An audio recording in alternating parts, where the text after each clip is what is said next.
Yun eh, so pahaba. Pahaba yung 15 square meter nila. Ito kayo na to, dati wala yan. Ano, 50 square meter. Ewan ko.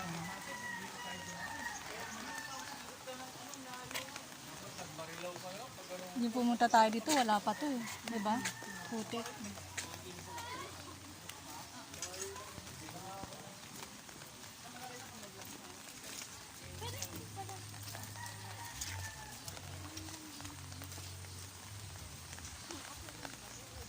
Mga bungalow nga yung bahay dito, hindi pwedeng taasan. Pwede daw. Pwede ba? Ayun, pataas yun. Ano yung maliit na pataasan, parang attic. Parang ate. Kala mo walang taas yan, pero may second floor yan. Pero mababa lang. Oo nga, mababa lang, di mo siya pwedeng ano. Pwede na. Taas naman tulugan eh.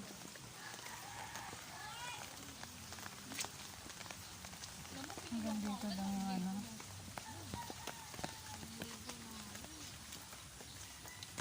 Yan po, maputik na dito. Oo. Ano yun doon? Ayun. Parang private property na banda dun eh.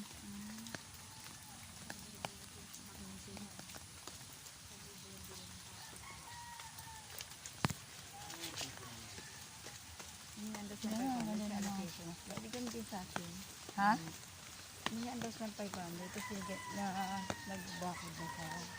Bigyan din sa akin. Magpaano. Iaawas ba yun? Ililis dun sa ano? Oo, lilis na yun.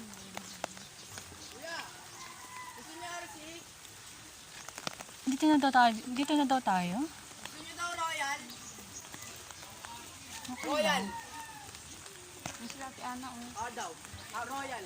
Ibig sabihin may mga bahay pa doon. Kasi sa kuya ko dito sa may harap ng ano eh.